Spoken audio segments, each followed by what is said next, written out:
Welcome, everybody. This is Gerry Condon and VFP board member and one of the co-coordinators with Jim Wolgamuth and Greg Cornyn of the VFP Nuclear Abolition Working Group.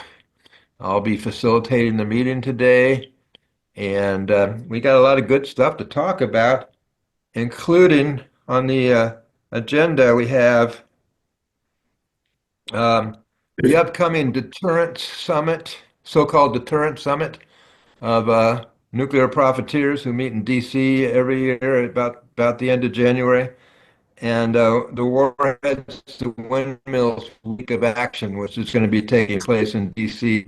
also during that time in the last week of January. We have our next No Nukes webinar to discuss. We have the gold update for the Golden Rule anti-nuclear sailboat 2025 plans, uh, and general discussion about no nukes organizing in the new year. McGregor Eddie contacted us to let us make sure we added um, the missile launch from Vandenberg, which is expected another missile launch towards the Marshall Islands to take place in February. They're thinking either February 4th or 11th. She wants to make sure that's on our radar, so to speak. Um, and I see we got two more wonderful activists just joined us, Alice Slater and Susan Lamont. Welcome. And Thank you. the best part of our meetings is if anybody have anything else they want to add to the agenda, particularly that won't be covered. Other things that come up are certainly welcome. So if not now, then later. The best part of our meetings, my favorite part of our meetings, really is when we go around and share a little bit about what we're up to, and we get a lot of good information that way. And since we don't have a guest speaker this week, we have time to do that. So I'll start with Hollis Higgins, who's got his hands up.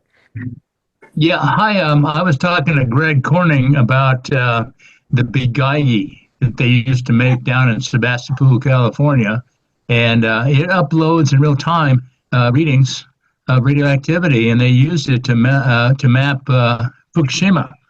And what I learned from it is Fukushima is no way ready for people to re-inhabit it, but they would go over and over those roads, and each time it would send up to the satellite and record this data of the readings of the radioactivity. And I'm thinking if I could, I would carry one around with me and just see how much radioactivity there are in bananas on the grocery shelf. And I also heard there was a big flare up on the road from Kansas City up to Iowa, and they had some strange readings up there, but no one could figure out where it was coming from or who did it.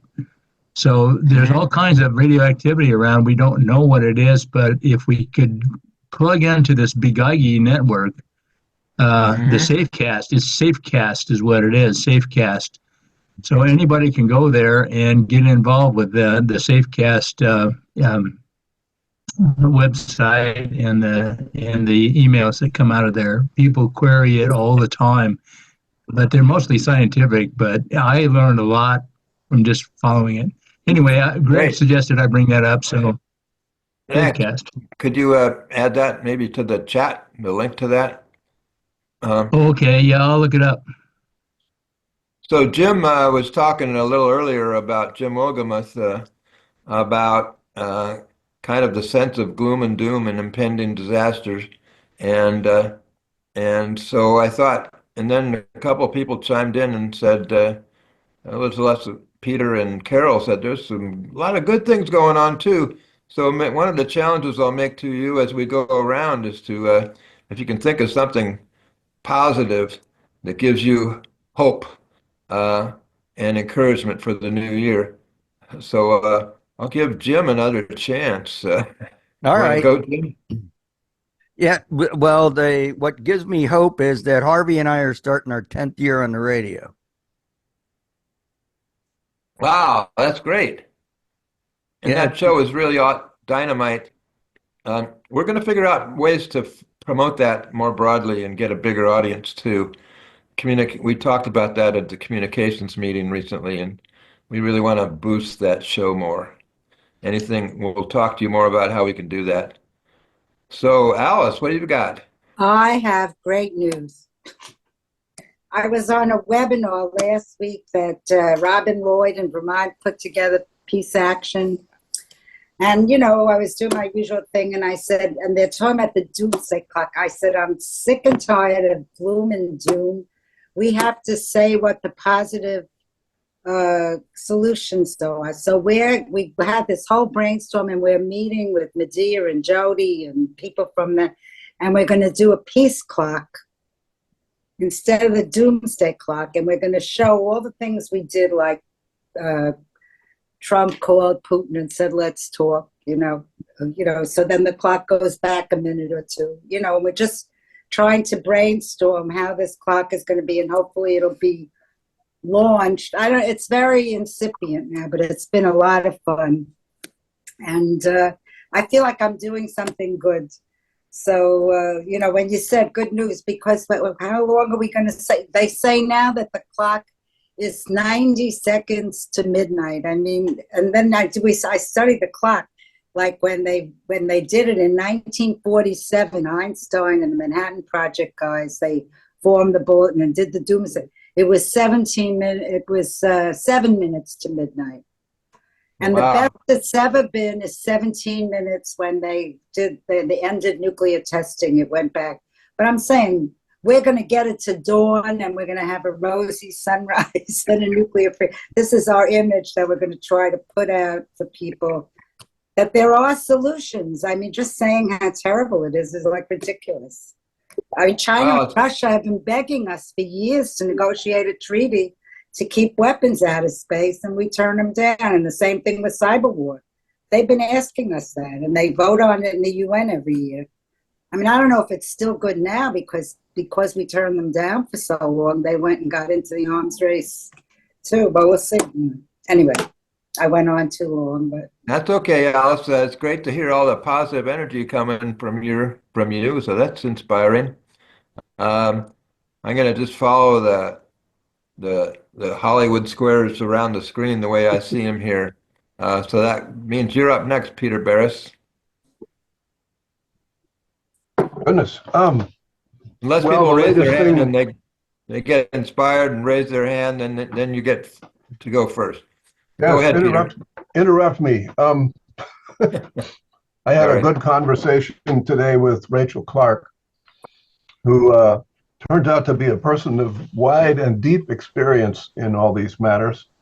And one of the interesting anecdotes that came up was when she was at the UN and there was a discussion going on, or a resolution, and the Atoms for Peace people are all separate from the Atoms for War people.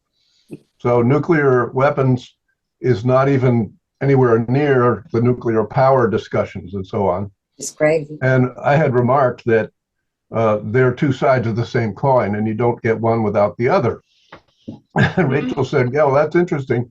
Switzerland came in at the last minute and insisted on keeping wording about nuclear power for peace, which cemented that separation, which is so at all costs, the various interests are trying to keep us from realizing that nukes are nukes, and peace and war, nukes are two sides of the same coin, and you're not going to get one without the other.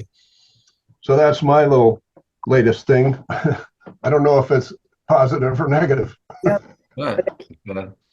Little of each, but it's a good perspective. Carol Goyburn, you're next. And please, when you introduce yourself, please tell us where you are geographically. Yeah, I'm over here in Fresno, California. I had three things, and right now I only. Okay, thing one is the lawsuit, the class action lawsuit happening in Northern California. It's very interesting to me. I downloaded the complaint and read it and thought we could do that here in Fresno. So I sent out an email to the entire peace community it was probably, I don't know, 1,000 or more people, and got some folks replying back. So we're looking into a local attorney to see if will help us out. So that's one thing. I'm going to I guess it's a volunteer fair at the local university next month in January to recruit young students to help me gather signatures to present to my city council to try and get a proclamation or resolution passed. And this is all just to raise awareness. It's very symbolic, and there was a third thing. I can't think of it right now. Anyway, I'm just not going to give up on my city council. And I started a Back from the Brink hub here in town, and so it's starting to gain a little traction. And I got a grant from Wilf to start a podcast, and it's called Valley Voices for Peace, and we should have our first episodes up next month. Fantastic. Great work, Carol. Yeah, working hard, trying to. Excellent. It's nice you have our VIP vice president, possibly the next president, Josh Shirley, right there in Fresno with you. I know you guys work together on some of those things. Yeah, and Jim, I do send out links all the time with your for your radio show. I do. Yeah, Great. as well as the nuclear hot seat one too. Okay. Okay, Bob Watt, how are you doing? And where are you? Yep, here in Providence, Rhode Island. We are What we're going to happened? focus. Oh no. Alex talking Zoom, about what's peace. happening? Please mute yourselves if you're, especially if you got some other noise going on. Thank you. We've got two legislative initiatives this year at the state level. We're going to try to get a citizens commission on the effect of a nuclear attack on Little Rhode Island through the legislature. And we're also pushing for the third year in a row, similar to what Alice was mentioning. We're going to take the peace initiative. We have tried twice before to rename Victory Over Japan Day to Peace and Remembrance Day. And sometimes the third year is the charm. The Peace Garden that was authorized in 1947 in the United States Congress that never got built in Washington, D.C. I think we're going to try to create a peace garden here in Rhode Island and lobby our legislators federally to do that. I'm here on this meeting tonight to see what Helen and Gerry have up their sleeves about the golden rule. And other than that, we're just chilling here in the wintertime. We're turning our efforts towards the new Archbishop of Boston, who has refused to come out for a peace and ceasefire in the Middle East, unbelievably, and working on the local level to try to change the dynamic in the West Bank. We Quakers have a school in Ramallah, and it seems to be the legislative issue of the year for FCNL, refund UNRWA, and peace in the Middle East. So a lot of different initiatives. Each one has its own players, and each has its own generation of activities, but all good for the forthcoming year. And I think peace is what we're underlining. That's great, and they all connect. And thank you for raising the plight of the Palestinian people. I know at the recent mobilization committee of Veterans for Peace, we said, and whatever else we're doing, we always want to keep Gaza up front, and keep reminding people we have to continue to press for an end to the U.S. facilitated genocide in Palestine. So, and I know in San Diego, where Dave Patterson is from, they've been doing a regular weekly vigil for quite a while and a lot of other related activities. You want to share a little bit with us, Dave? Hello, Gerry. Hi, Helen. This is great seeing you guys again. And You too. yeah, I'm glad I got some time to move in here and start doing a little bit more with you guys. I was good to hear about McGregor Eddy and the Vandenberg launch. I've done one of them. I did one of those in the spring, I think. And that's pretty exciting. I'm very excited about joining the Sacred Peace Walk in Nevada this year. I put a little thing in the link or in the chat about it. There's a link there.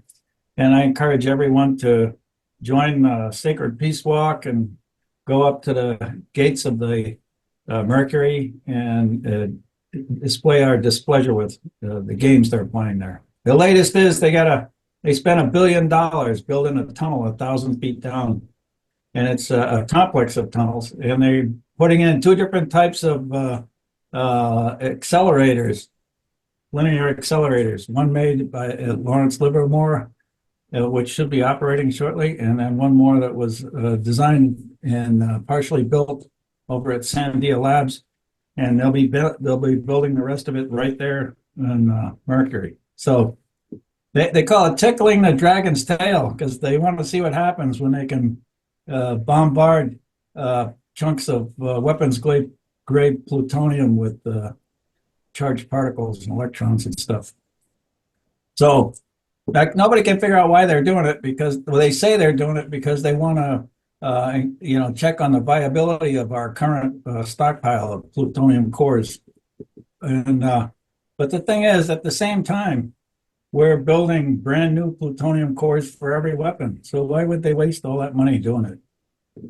And they're up to no good, you can be sure. Right. Talk about playing with fire. Yeah. And I'm sure all that money's not really going to total waste. Some going right into some of their pockets, right? So, Helen, you're up next. We're going to be hearing from you later with a more complete update for the Golden Rule, but what do you have to say for yourself? Well, the sailing season is over, and I'm now 6 months into training a new project manager for the Golden Rule. I will be only slowly withdrawing because there's a lot of work to do and I need to make sure that everything goes smoothly. So I'm just really excited to be home, and maybe I'll be engaging a little bit with a little bit less intensity with the Golden Rule. Okay, great. We look forward to hearing your update later on in the meeting. Hello, Dan Che. Hello, Portland, hello, Oregon. hello. Well, to try and put a positive note on something. Just today, I was up at the VA for my treatment for for Agent Orange cancer that I have. And I was wearing, of course, the Kifa. And as I went over for a cup of coffee, it was interesting. When I was walking back, somebody stopped me and they says, I really like your scarf. And how did you get involved with the Palestinian cause? I said, well, I've always been involved for many, many years, but I'm with Veterans for Peace and Jewish Voice for Peace. And he says, I'm Syrian, and I really appreciate it that, that the Jewish Voice for Peace and others are out here supporting us. So that was, that made my day in a way. That was just really nice thing to happen. But as far as dealing with other issues, of course, is I'm on a committee that we're working with Damasio on a film festival for next year with Hawaii and Sardinia, where they've been testing DU chemicals, weapons, and where people are, being affected by that, not only physically, but also the environment. So it's going to be, we're having meetings pretty regular. So that's starting to happen quite a bit. And it's good. We'll be working on raising money. So that'll be one thing to be doing, but it's positive. That's a positive thing to educate people. Right. Well, you're always up to lots of positive, good work, Dan. Thanks for joining us today. Greg. I think I should pass. Okay, we'll come back to you. Harvey, we got anything to share?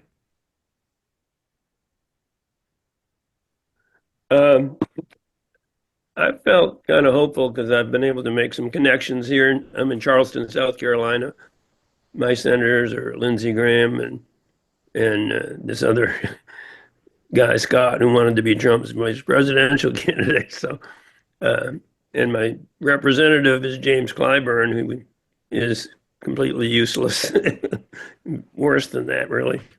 So, but I have met people, and we don't have a chapter here. You can blame me for that, but maybe I'll get around to it at some time. But one of the things that's really gotten a lot of interest here is Elbit Systems has a factory now in Charleston County. It's about 3 miles from our house, and there are a lot of people who are aware of what that's all about, and so we've had good crowds going out in front of the factory and getting good response from the traffic on that highway. We also had a group go to the Charleston County Council. I was part of that group, and we spoke out about Elbit Systems and the fact that they got a $700,000 set aside funding and from the state that the Charleston County Council worked on getting, and they're also getting all these tax breaks, and it's just horrible.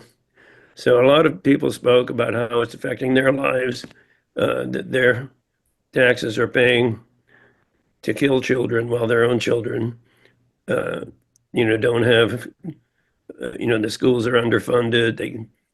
They can't keep teachers because they don't pay them enough. A lot of other issues. So people made it very personal. And we had people from DSA, from the Free Palestine Charleston, and Party for Socialism and Liberation. I focused on what I called an alert to the Charleston County Council for potential for adverse legal consequences for the council based on the ruling of the International Court of Justice that spelled out the penalties that non-states, not Israel, but that other UN member states could face if they do not respond, to the orders basically of this court, and one of those is to stop the weapons, and so their participating in this, their participation in this on behalf of Elbit is problematic, and they could be at some point held accountable. And I quoted from the ICJ's ruling that public officials, as well as heads of state, and even private citizens could be held accountable for violating these orders. So I don't know if any of these people feel like they're at any real risk, but I only had 2 minutes to talk, and we ran that on our show a while back. But I did send them further information, which included a lot of the work Terry Lodge has done on what U.S. laws are being violated, that they are, accessories to violations of U.S. law by permitting this. And, I haven't gotten a response from them, and I don't expect to, but it's out there, and we're going to keep it up. We're going to go to the Nashville, North Charleston, where I live, is actually spread across Charleston County and Dorchester County. So we're going to address the North Charleston City Council with the same issue, since the plant is in North Charleston. And we're also, I'm excited about the new Peace and Planet News coming out. I've got some nice responses to that around here from people you wouldn't necessarily expect. I went to get my eyes examined, and I took about half a dozen of the papers with me, gave one to the receptionist, and she said, "Oh God, this is great! I can't wait to show this to my husband." They're both Air Force, retired Air Force, and I said, and she said, "Do you have any more we can put in the?" So they had a stack in the waiting room, and they all got picked up. So those are just things that give me a lot of hope. If we can just get That's great, Harvey. out. Good work. Little stuff, but Yeah, I'm expecting 2 bundles of the Peace and Planet News, which I'm planning to share with friends around Northern California here, yeah. including Susan Lamont. If you're not getting your own bundle, Susan, can't hear you. Got to unmute. There we go. Actually, I'm not. I don't have any money. Okay. So am I next? Yeah, you're next. Actually, the bundles I think are Oh, I they're thought, subsidized now by National VFP. It's a national okay. project. I think they're actually sending the bundles out for next to nothing. Oh, okay. All right. But anyway, I got a bunch of extras, so I'm sure I'll hope to be seeing you soon, maybe at Travis Air Force Base. Well, we'll be seeing you or at least seeing Helen at the Rotary Peace Conference Right. at the end of January. And Yeah, well, I think I talked to Fred and say, come on, we need to get some Peace and Planet News, or get the Peace and Justice Center to get some. But so there's lots of peace groups that are going to be at this, and it's Golden Rule, Peace and Justice Center, Veterans for Peace, several other peace organizations. This is the first convention that they've ever had that's for Northern California, and they already have several hundred people signed up for it. So that's kind of amazing. And we have a rally for Gaza every Sunday, and we have pretty much since the beginning. And last Sunday, a Afghani immigrant family came by and didn't know we were doing this. And it was parents and a grandmother and 2 children. And they just talked to us. They were so grateful for what we were doing. They were just thrilled to find out we were doing that. And we're involved in the lawsuit against our representatives. And I've been sharing that around, and I've gotten, I'm drawing a blank on the name of the national group that contacted me and said, oh, all the information you can give us, we're going to take this national with our group. And I've been hearing about that because I keep encouraging everybody I talk to who's not in our area to get this started with their own representatives. Mm-hmm. The other thing is working on stuff to protest General Dynamics, which is in the very, very small town of Healdsburg and is just a few blocks from downtown where all the tourists are, and they're making guidance systems for missiles. And to me, the work on it's been too slow, asking to, surveying everybody, what do you think we should do? What do you think we should do? And I think we should be drawing a little more attention to the fact that it's there. But maybe we'll get around to that. And I was going to ask Robert Watt, but I'm not sure if he's actually on now, if he's doing something else. I wanted to ask him what's going on at Brown University, because whether they're doing anything there, because I'm a graduate and I was there in the second half of the 60s when we did so much stuff against the Vietnam War, and nobody tried to stop us. And Henry Kissinger came and we turned our backs on him, and it made the New York Times, and there was a funeral for victims of the Vietnam War at my graduation and all that stuff. And now the stuff that's coming from the president there is just disgusting. So, but he's not saying anything, so I'm kind of doubting he's hearing this. I was just wondering if they were involved in making something happen there. We'll hear from Robert again later, maybe. Yeah. Well, you're doing a lot of great work, Susan. And by the way, that's a beautiful Christmas tree you got behind you there. Yeah, it's covered in white doves. Nice. Okay, let's hear from Stephanie. Okay, well, finding and joining Veterans for Peace gives me hope, and also the potential for building solidarity between all of the different movements and the period coming up on us. People all do need to stand up and fight back against all the different cutbacks and attacks they're going to make on every program and agency that protects us, benefits us, the planet, the species, everything. I need to get a bundle. I need to start getting bundles of the paper. It's very good and getting it out here and helping to get it out. And but we are challenged, I think, because millennials and Gen Zs, like the anti-nuclear movement, seemed resolved at a certain point after like certain treaties were signed, and we all need to be back on our feet about it, as we well know. But a lot of the youth are fooled into thinking this is clean energy, which it never was from the beginning to the end. And we have so much we can talk about, like what was covered in this recent film, First We Bombed New Mexico, the documentary from here, which is very, very good. And it talks about the mining, the downwinders, and you can't have nuclear power. It's not about that. It never was. It was about the arms, as I'm preaching to the choir here. We wouldn't have had this power if they didn't need yellow cake for bombs. But I'll shut up now. Thank you. Thanks, Stephanie. And you're in Santa Fe. I am in Santa Fe. Okay, great. I got just a couple more people up, Joe and Terry. Joe, go ahead if you can join Yeah, us. Joe Wasserman. As I said, I work with Jim Brasil.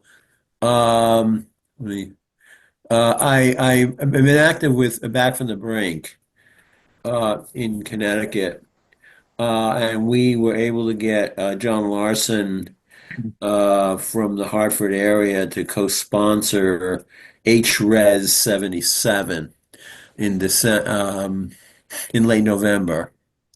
Um, and it was a bit of a surprise because we thought of Larson as someone who is very connected to the military-industrial complex, but he cited his granddaughter, and he wanted to make a world safe for his granddaughter, and he agreed to sign on to HRES 77. So we're going to be working on the rest of the Connecticut delegation, hopefully early next year, to see if we could work off of the momentum from this. And we also got Bishop Razaza, who's the bishop of a very well-respected social justice bishop for Connecticut, to write an op-ed piece in the Hartford Courant, in support of the Peace Prize for the Japanese survivors of the nuclear of Hiroshima and Nagasaki, and thanking John Larson for his co-sponsorship and calling for elimination of nuclear weapons. So that's what's happening at our end in Connecticut on the nuclear weapon front. Okay, thanks. Alice is asking what's House Resolution 77? Yeah, House Resolution 77 is part of the Back from the Brink campaign. Back from the Brink has been one of the major voices for on issues revolving the danger of nuclear weapons.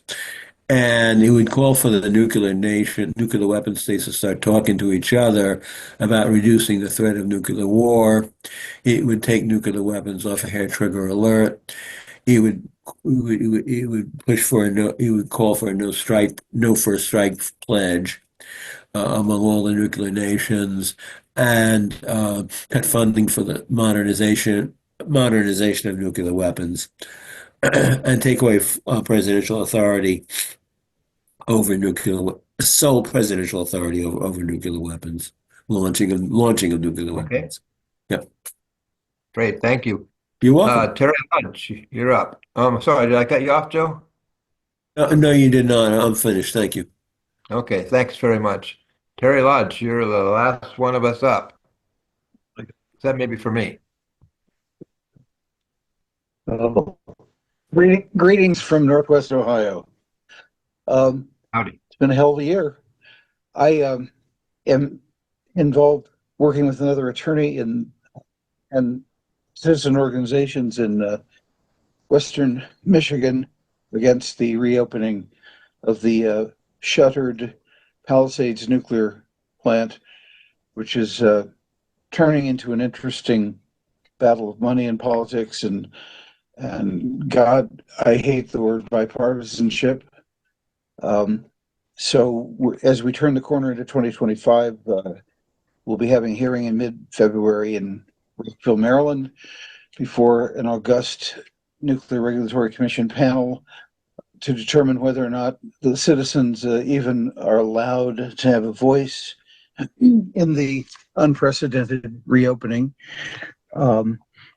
Nuclear power licensing is the sort of thing that makes everyone's eyes glaze over. It's complicated and boring and all of that, but there's huge amounts of money going on, being transmitted from the DOE, from the Biden administration, under the Inflation Adjustment Act that Trump supposedly detests so thoroughly. So it's going to be an interesting battle with Holtec International. Holtec is also the sponsor of the New Mexico Consolidated Spent Fuel Interim Storage Facility. In other words, the New Mexico civilian nuclear waste dump, and is a runaway international corporation. Anyway, I'm having some interesting involvement in that, but I want to tell you a hopeful Gaza story, one that came out of nowhere and so far is very satisfying. The Ohio General Assembly, in its lame duck session in December, was given by ALEC and or APAC proposed legislation, and this has been going on for years, several years around the country, but to make the International Holocaust Remembrance Alliance definition of anti-Semitism, to codify it into law. And in Ohio, the proposal is that the definition would be adopted and it would be mandatorily used in civil investigations or administrative cases involving, among other things, discipline of protesting students, of which there was a considerable amount earlier in 2024. But it would also be used, it would be an addition to the ethnic intimidation criminal law in Ohio. And there are about 4 or 5 different statutes that range from misdemeanor criminal menacing, where you call people names and all that, up to aggravated riot, which is a second-degree felony in Ohio, which is a very serious felony. And ag riot would be defined as, ag riot is defined as if 5 people get together to commit a misdemeanor. And the IHRA definition of anti-Semitism is grossly problematic and unconstitutional as hell, because it essentially says that any challenge, protest, dissent against any act or policy of the state of Israel is anti-Semitic. So it would criminalize anti-Semitism in the context of Ohio law. And that means that if you and 4 of your other friends at the Ohio State University want to get together somewhere on the quad and have a peaceful demonstration against the genocide, you'd be attempting to commit a criminal act. It means that literally dissent would be declared illegal. And assuming with all the surveillance and the informants and stuff like that the cops use anymore, it means that somebody from the Columbus Police Department or the campus cops could show up and tell you this demonstration is over. It is illegal. You must disperse now, period, no matter what was said or done by the demonstrators. In other words, a very, very, very troubling turn. And the good news about it is that a statewide coalition of people from about 9 or 10 different counties that I've been working with that are resisting and opposing investment in Israel bonds, which are general purpose obligation bonds that the government of Israel has been issuing for 70 years or so to finance governmental activities in Israel, up to and including subsidizing the settlements and subsidizing the military in those few areas where the U.S. isn't already handing them boatloads of money. Anyway, a statewide group sprung up during the lame duck session, and from the four corners of the state, comprised very excitingly and thrillingly of a hell of a lot of highly focused young people, about a core group of about 60 or 70, who began turning out at committee hearings on the bill and doing all kinds of networking among themselves with discipline and focus and very shockingly, no egos and factionalism. And the bill got derailed at the last minute. There was someone blinked, and of course the official reason given was that there simply wasn't room in the Christmas tree package of things that were all being thrown together and passed as one unconstitutional act of about 25 or 26 different proposals. So anyway, for the time being, and it's only a stay of execution, the IHRA definition has been derailed. And to my knowledge, it's the first place it's happened anywhere. But out of it has come a group of people, mostly in very highly numerically under 40.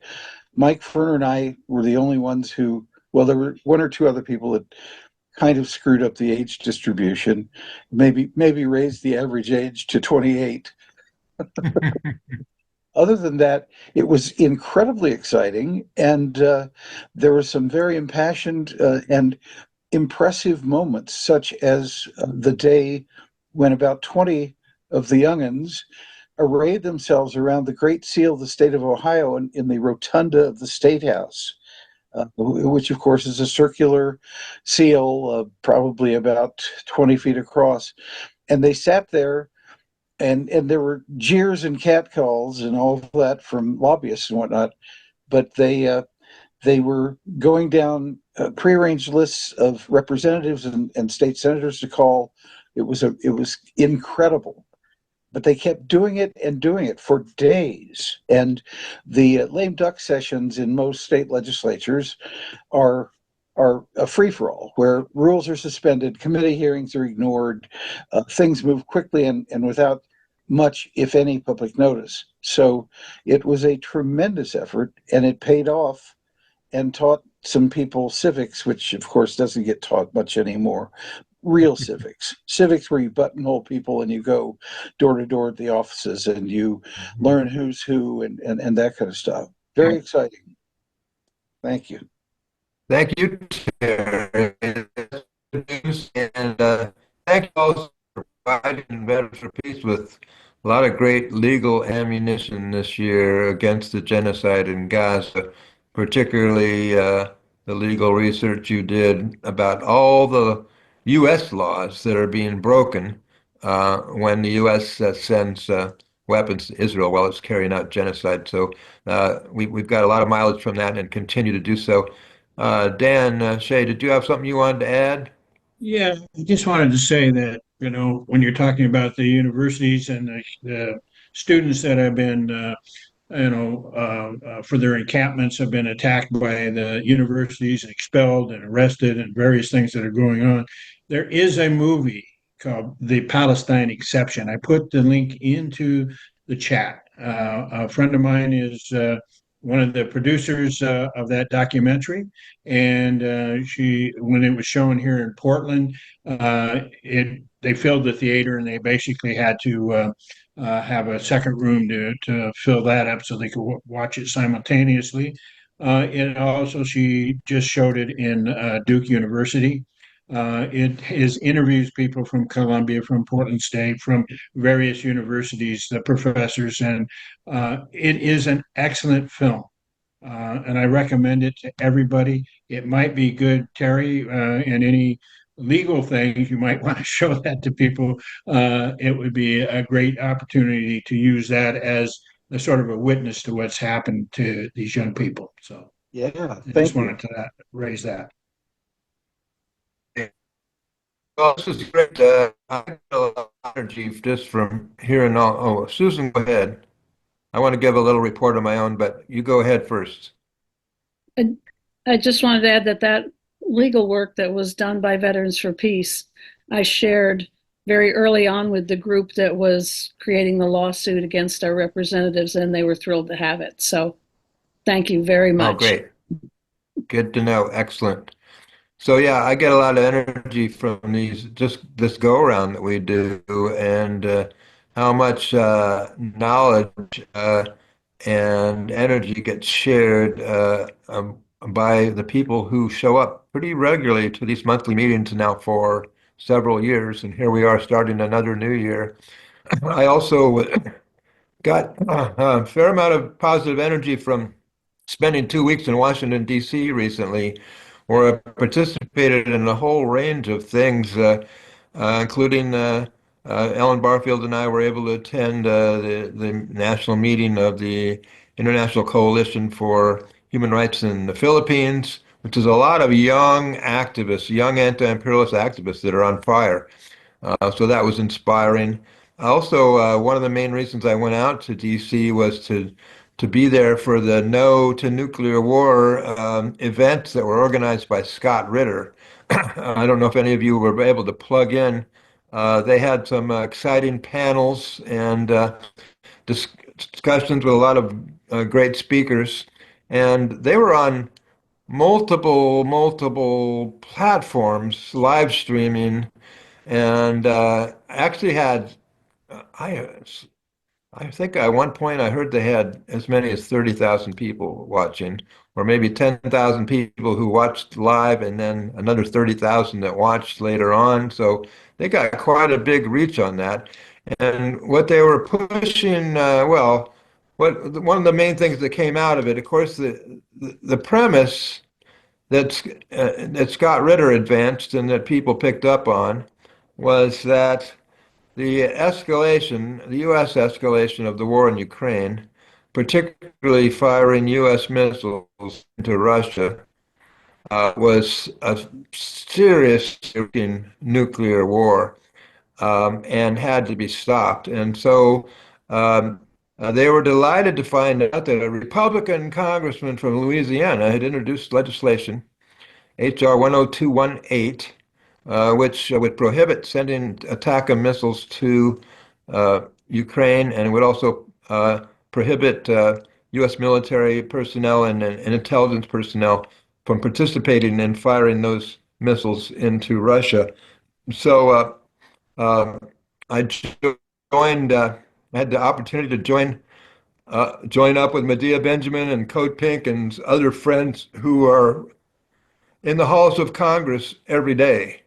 Um, and we went around and met with quite a few different congressional reps to push this H.R. 10218. It's not going to even be considered in this Congress, but they still wanted to get as many people to co-sign it as possible to build up kind of momentum, send a message to both the Biden administration and the incoming Trump administration that people want negotiation, not escalation in Ukraine. So that was a good experience. And one of the offices we visited was the office of Congressman Michael Waltz from Florida. And he's actually going to be the next national security advisor to President Trump, which in the position that Jake Sullivan has now. So he's going to be in Trump's ear all the time.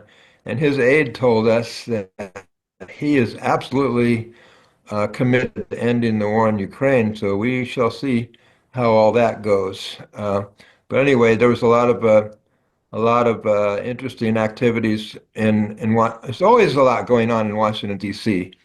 Um, Always a lot of opportunities for activism and representation.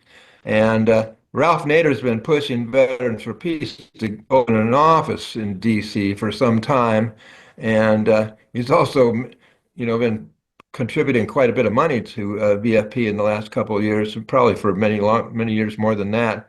And aside from Ralph's encouragement, we just think that uh, we should have more of a regular presence in DC, not just for lobbying, but for lobbying, protesting, showing up, representing, uh, networking. And so, yeah, we're going to continue talking about how we can beef up our presence in Washington, D.C. The chapter there, the VFP chapter, is not very strong. But Michael Marceau from Washington and Ellen Barfield from Baltimore go up and represent uh, as much as they can. I actually went with Ellen Barfield to the Pentagon while I was there to try to present 6,000 petition signatures calling for an end to military air shows. Nobody at the Pentagon would accept the petitions, so we went over to the Navy and Army offices in Congress. They wouldn't accept them either. So I was with Ellen and a young woman who's a staffer for 350.org, because this was a joint project between BFP and 350.org. And so they were kind of in exasperation. They had these big, thick um, books full of petition signatures. They just ended up dumping them on the office on the desk of the congressional who wouldn't receive them and walked out. Anyway, um, I'm excited about the idea of having a number of us maybe rotate through in a fairly organized way into DC and have a more regular VFP representation there.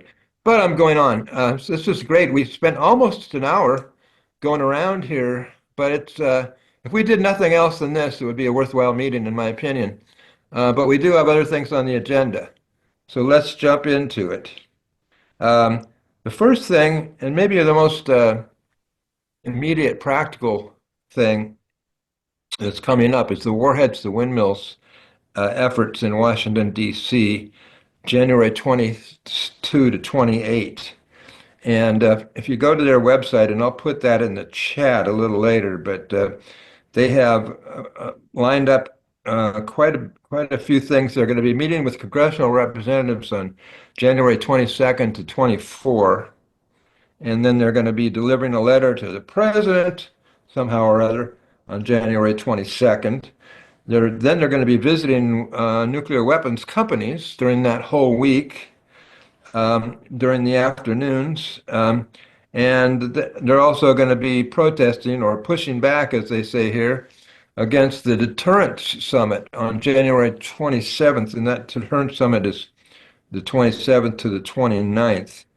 And as you've probably remember hearing from Anthony Donovan and Harvey Bennett a few times, the Deterrence Summit is basically an annual get-together of all the war profiteers who make money off developing nuclear weapons and collude to figure out how they can push for even more weapon systems and more profiteering. So Anthony is sometimes, by his own account, been like the sole protester there in past years. Last year, Harvey and maybe a couple other folks joined him. And this year, Warheads to Windmills is going to be there. So hopefully, so I think this is an opportunity for Veterans for Peace to help boost these activities of Warheads to Windmills. We're pretty much part of that coalition. They're taking some really good initiatives, and they deserve our support. So I think we can encourage VFP members to actually join them in Washington, D.C. And then, since most of us will not be able to do that, perhaps we can amplify their congressional outreach that they're planning during that week by contacting our own Congress people in conjunction with what they are doing. and then there's the Deterrence Summit. And those activities are going to take place during 22nd to the 28th. Well, the 24th is our next scheduled meeting.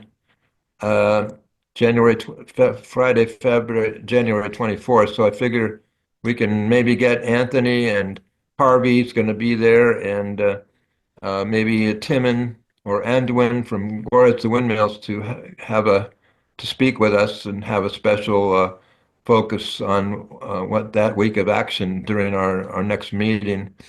I'm going to ask Harvey to say a few words about his experience with the Deterrent Summit and why he thinks it's important for for us to support those efforts. Thanks. Yes, last year was my first time there, and I did manage to get a press pass. And that time, press passes were complimentary. To register for the convention is over $2,000. Wow. This year, I've been trying to register again, and for press credentials, and in order to get a complimentary pass, I have to get a specific discount code from the woman in charge of that. I have emailed her about this a couple of times and have yet to have her respond to me. So I will keep trying. And if I can't get the complimentary press pass, I'll just join Anthony and whoever else makes it down there, and we will be doing our protests on the periphery of the meeting. Last year, even though Anthony was booted out, even though he'd done all the work to get a press pass, he was persona non grata based on his protest the previous year. So, but he did manage to circulate in the lobby of the hotel and actually interview some of the participants. And Anthony's just, he doesn't take no for an answer. So he was great. Yeah. And I got to attend a lot of the sessions. And Greg Mello was at almost all of the sessions from the Los Alamos study group. And he's been to like 15 of these things. So he knows what it's all about. It can be pretty demoralizing to be at these sessions, just when you see what we're up against. But I think reality is on our side in terms of what they think they can do. So I'm going to, if I can get a press pass, I will try to circulate inside. I was able to talk with mostly with vendors, because trying to talk to anybody who was connected with the actual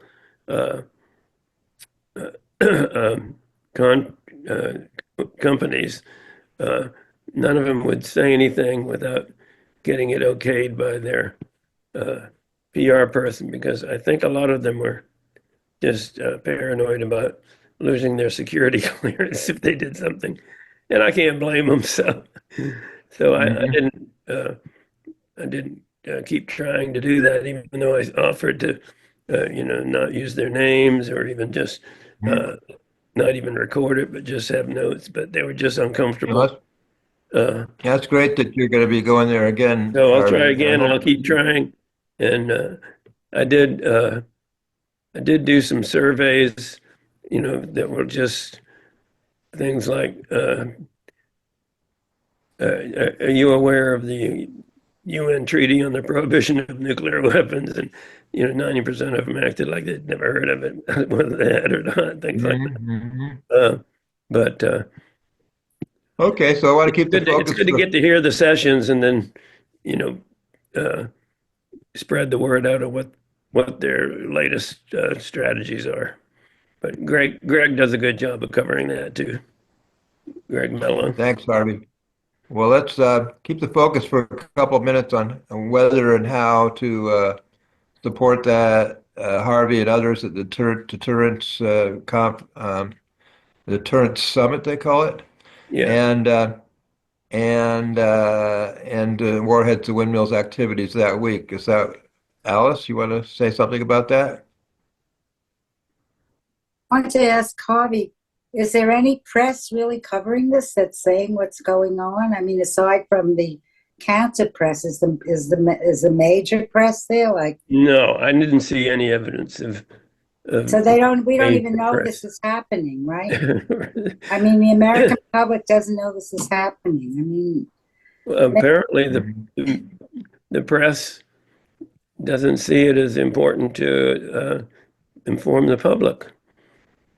right. And we had the only other guy I knew who had a press corps was this guy, Jim Garrison, who writes for the Rocky Mountain Times or whatever. And he did write up a story on it. And Anthony wrote up something for Presents magazine. Placenza, yeah. Yeah. No, but that's our media. Yeah, but nothing, there was nothing in the media in the Washington, D.C. press. I didn't see any television crews or anything. It's spooky. It really is. Yeah. Well, maybe we should figure out a creative way to embarrass them this year. Yeah. Hollis, what are you thinking? Yeah, well, Oh, sorry. we have an ordinance here in Spokane, Washington, 36299, which makes Spokane, Washington a nuclear weapons free zone, but we have not been able to implement it. So we went to the purchasing agent and said, well, hey, how do you outlaw people from any of these contracts from the city? And so he said, well, I'm going to work on it. And he's a pretty genuine guy. And we're supposed to have some results by February. But what I wanted to say about this conference, this deterrence thing, is they publish a list of all these vendors. And we were looking to try to find out who our city is doing business with. So we just sent that list over to purchasing. And it's very helpful to get this guy started on figuring out how to avoid doing business with these guys. So that's one positive note about the That's a great conference. idea. That's a great idea. Yeah. How can we get a hold of that vendors list? Oh, It's online. you go on their website. It's on there. So somebody put that website in the chat, maybe. Great. Greg, you had something to add. Just the one way to support it, because the problem is getting mainstream media attention, is everybody in their own towns write to their local paper, put letters to the editor, keep trying to get the word out locally. Yeah. Yes. Alice, you had something else that you wanted to add. No, you're okay? All right, good enough. Well, we can, I think, move on then. And I'm going to go next to Helen and ask her to give us maybe a short to 5 minutes or so update on the status and plans for the Golden Rule in 2025. Thank you. I'm very much looking forward to that. Looks like I'm not able to share my screen, so I'll just kind of go through it from my own notes here.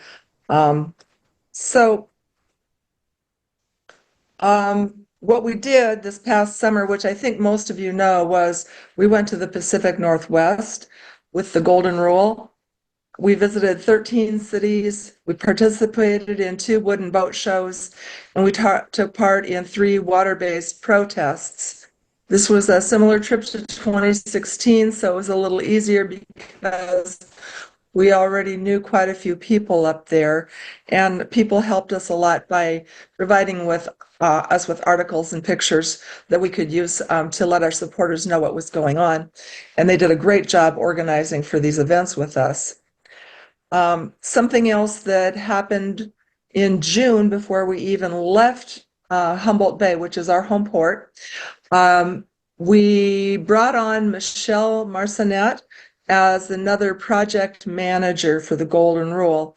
And so for the last 6 months, Michelle and I have been working together, transferring more and more duties to her as she takes over a large part of the project.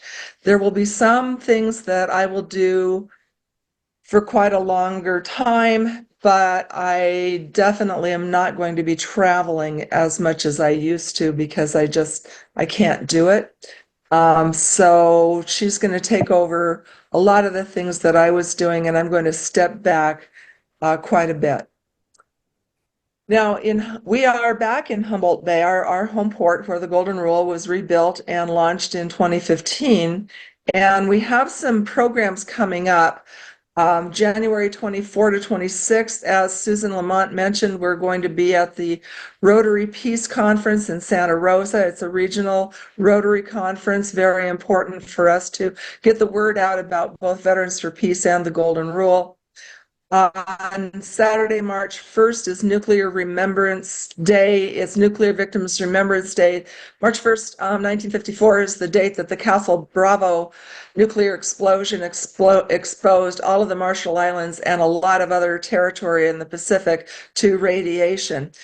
And it's a big deal. That day, we're going to commemorate that date with a couple of films, San Onofre Syndrome, which is about the nuclear power plant that's down between Los Angeles and San Diego, that has the fuel rods buried on the beach, basically, as does Humboldt Bay in their nuclear power plant. We'll be showing a new Golden Rule film and called The Journey for Peace, and we'll do a play called Which Way the Wind. So that's a really exciting day.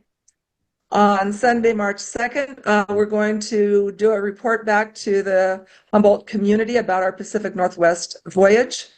And on June 14th, we're going to commemorate 10 years of sailing for a nuclear-free world and a peaceful, sustainable future. This anniversary party is going to be at the boatyard where Golden Rule was rebuilt. And we're launching at 4 p.m. because that's when there's enough water in Humboldt Bay to launch the boat. So we've got a lot of specific program plans coming up. We want to engage the community more, reach beyond the choir, if you will. So we're going to be working with the Sea Scouts this summer. We're also going to be working a lot with Humboldt Yacht Club. And both Michelle and I are members.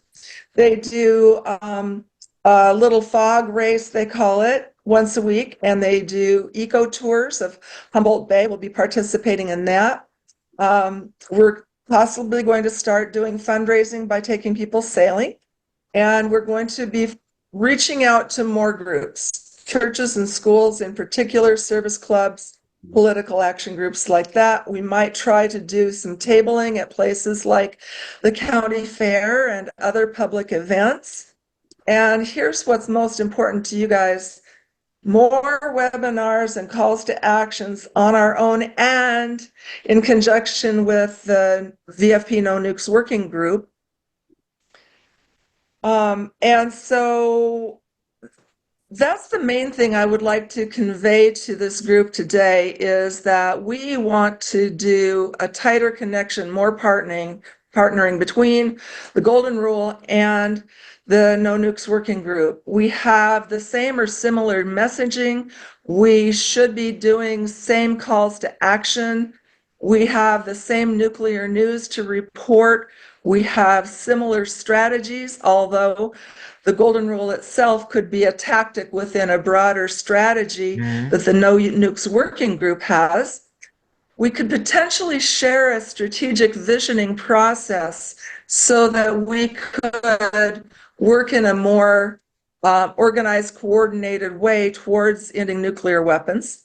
So that's kind of one of the things. We can co-plan webinars, and I think this is really important. I'd like to advertise our webinars on the Golden Rules e-list. So I'm planning to put out a e-blast within the next 2 weeks and put all of the Washington, D.C. events on there for Warheads to Windmills and whatever else we have that's going on that coordinates well with our working group. We're also looking for volunteers to help with organizing and with writing and graphic design and training up speakers, because the more people we have speaking and writing and talking about nuclear weapons, and we even need graphic design help. So there's a lot that people within this group can do that's beyond what is done in just the No Nukes working group. I think that becoming more and more of an integrated group is going to be a really good thing for us. And I want to do as much as I can to bring your message to the Golden Rule folks and the Golden Rules message, status, whatever, to this group. So I plan to act as a liaison and work more and more with you all the time. Great, Helen. Let me just add a little bit to that, and that is we're planning to keep the boat on the West Coast for the time being until another great inspiration and new energy comes up for some kind of ambitious voyage. And so we're working on a model, like Helen said, reaching deeper into the community and staying in places for longer periods of time. And so that right now we're working on that model in Humboldt Bay, but we're thinking also about replicating that in San Francisco Bay, and then maybe in Monterey Bay, and then very possibly in San Diego Bay, where we have so much support. So those are possibilities for this coming summer. Well, there's a good chance we'll be in San Francisco Bay for a good part of the summer. Then we'll be talking to folks in Monterey and San Diego about future possibilities as well. And then I think it'll be a big advantage. And then the next thing on the agenda actually is webinar. It'll be a big advantage to co-sponsor webinars with the Golden Rule. For one thing, the Golden Rule has its own unique list of supporters, 12,000 people, and typically 4,000 people open the emails that we send out to that list. So we can possibly build bigger, better webinars. Any other questions or comments about Helen's report or thoughts about the Golden Rule? If not, I'm going to keep on moving here. We want to try to finish in about 15 minutes. An hour and a half is just about right. So we had a really great presentation at our last meeting. Not all of you were there, but most of you were, I think, with KJ No, speaking specifically about Israel and Iran and the possibility of war with Iran and the possibility of a nuclear war because of the widening war in the Middle East. And as you know, KJ is brilliant and incredibly well informed and does a great presentation. So we were all kind of energized by that and decided we'd like to share that with more people. So we invited KJ to do a larger webinar with us. And we were actually at that point in time we were talking about maybe mid-January. Now I think at this point in time, and that's probably too early. If it was going to be mid-January, we'd already be promoting it. We've had a couple of webinars where we had as many as 300 people and more sign up, and quite a few people show up. And we had one big disaster actually where we had a couple hundred people who would have showed up, but we had a setting that only allowed us 100 people in. That won't happen again. But the point is, a lot of people do respond to our outreach for these webinars, especially when we take the time to do it and partner with a few other organizations possibly to get the word out. So it seems to me like there's January is going to, with the inauguration, with the words, the windmills. There's a bunch of other activities. There's the People's March, which is an extension of the Women's March, and there's also other inauguration protests taking place 18th, 19th, 20th of January. I've seen some other webinars that are happening. I mean, there's a lot going on this month. So I'm thinking February, mid-February with KJ, no, and we're still thinking about who else might complement him and might make it an even more attractive program. I'm looking right now at Thursday, February 5th, February 13th as a possible good date, and would like to start putting that together and promoting it. And we can actually use the week of action that's taking place at the end of January also to piggyback on that in terms of promoting this webinar.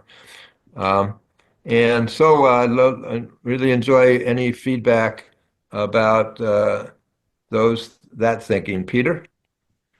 Oh, thanks. I was just thinking of Kuhan Pike Mander. Yeah, she's been She'd be doing great. some good speaking, and she's very interesting and compelling. Yeah, absolutely amazing. And it'd be great to have a woman as well. Uh, Seems like in these spaces these days, a lot of the anti-nuke and anti-intervention spaces are kind of dominated by men for whatever reasons. And so it's great to have a powerful woman voice. That's a very good suggestion. We'll explore that. What do you think, Alice? I think it would be great, and she's working now on artificial intelligence. I mean, she's getting her grip around it. You know what it could do for. So it would be very interesting to hear from her, and I'm sure she and KJ would hit it off. It'd be great. So, Alice, you heard her presentation, and apparently Peter has too.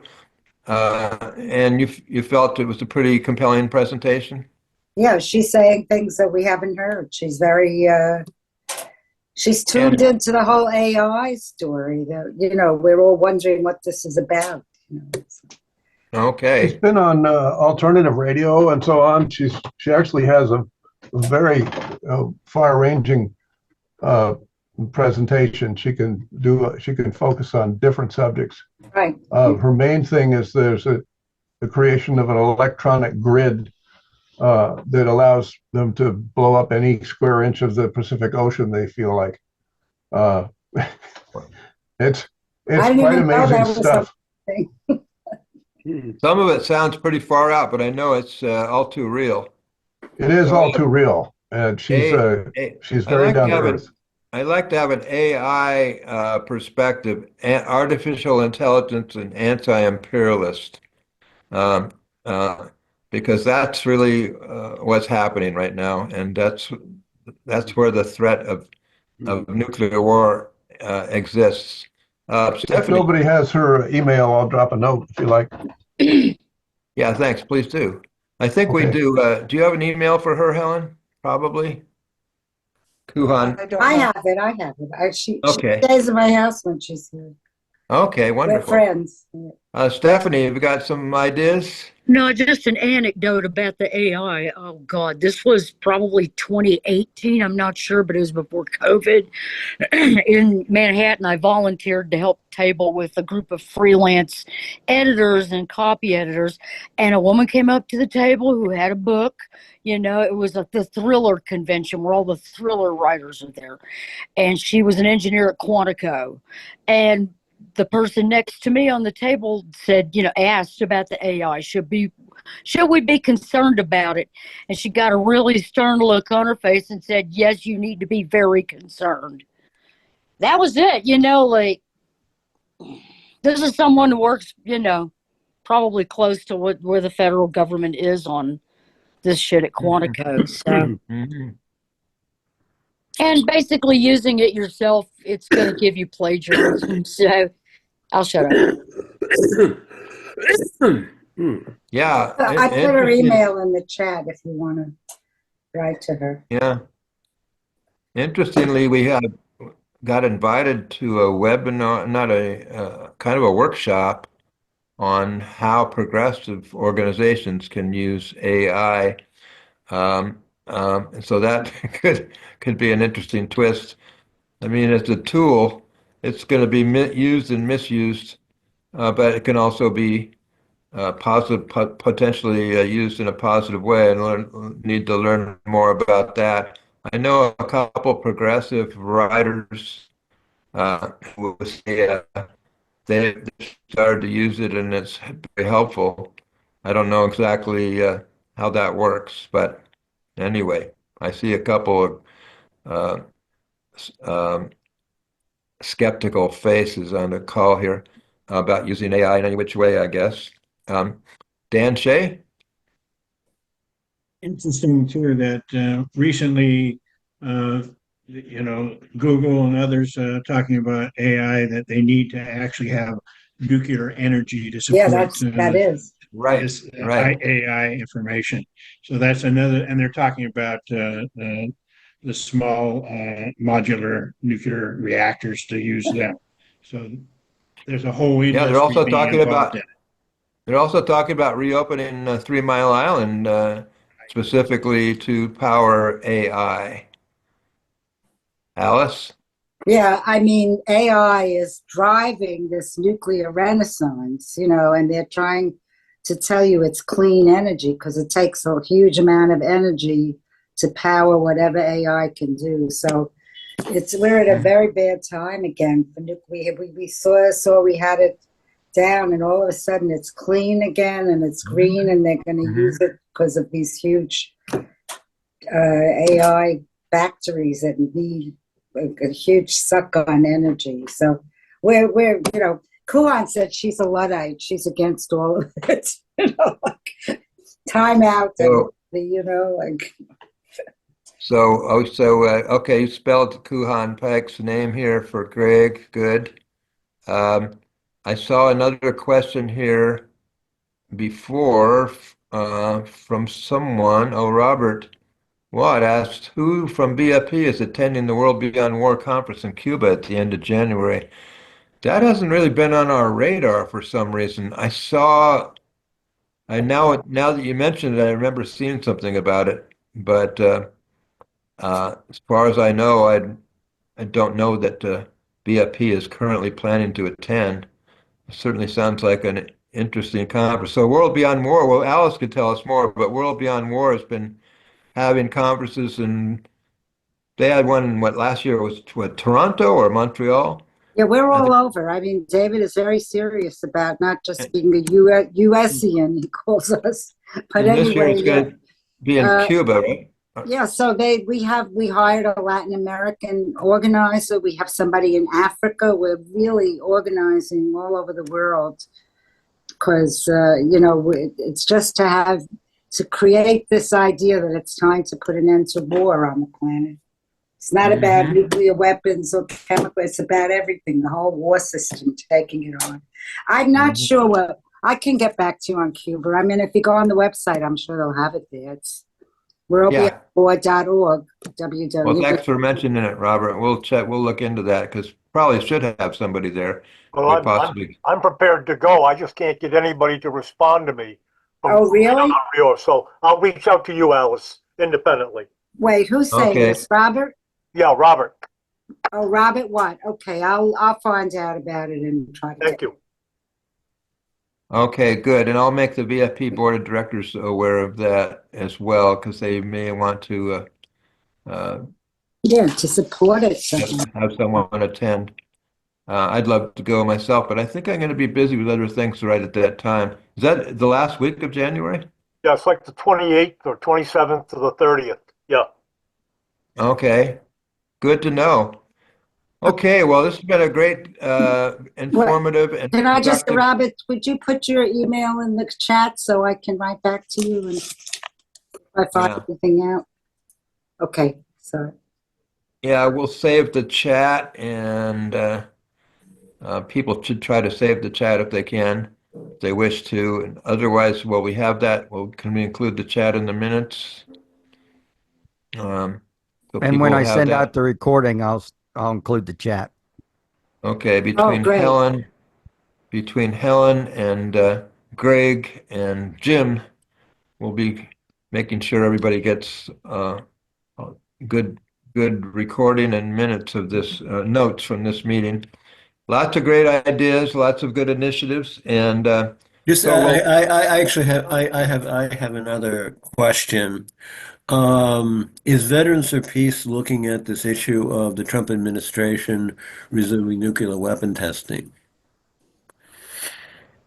well, this is the right place to ask that. What do you know about that, Joe?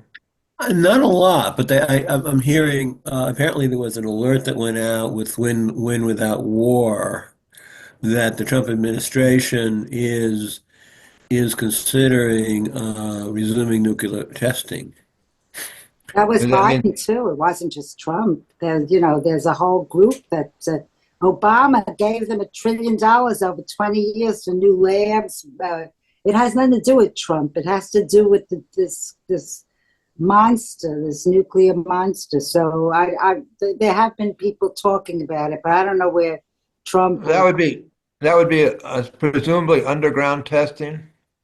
Yeah, they want to do full scale. First of all, they never stopped the testing. We worked so hard. We got a comprehensive test ban treaty with Clinton, and he immediately gave Los Alamos $6 billion to do subcritical tests where they were blowing up plutonium in Nevada, but it didn't have a chain reaction. So they said it's not a test. Like I didn't have inhale, I didn't test.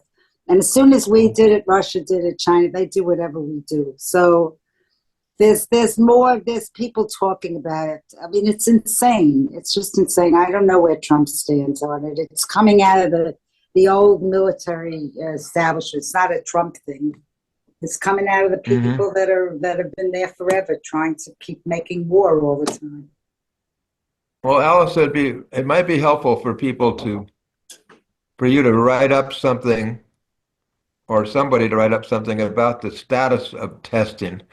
And then we could also look into whether Trump's going to have some new initiatives along those lines.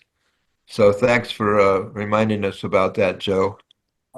Yeah. And I'll try to also send you the email that Win Without War sent out to Gerry. okay, Win Without War had something about that. Okay, Yeah, and then back to yeah. that might have been an end of the year fundraiser letter trying to scare people into donating. That's what we're going to do. The Yeah. peace clock. We're going to stop scaring people. We're going to enough of this. Let's figure out how we stop all of it. Yeah. And then I want to take a step back for just a minute to the webinar that we talked about, because I don't think I asked if people agree with the idea of co-sponsoring the webinar and maybe other future webinars with the Golden Rule project. Yes, absolutely. Making it a joint project. Everybody's good with that? Well, in that case, I think we're good to go. This was a great meeting. Thanks so much for being here. I hope you enjoy the rest of your holidays with friends and families, or staying home alone, whichever you prefer. And lots of good work to take up in the new year. And Susan, I hope to see you soon, and I'll have a stack of Peace and Planet news for you. You're going dancing. All right. And Good for Robin, you. I'll send you that stuff. I have you. Excellent. Okay. Bye, everybody. Adios. Good night. Wade, Thanks, Peace and New Gerry. Have a Year's. good one, everybody. Bye. Everybody. Thank you.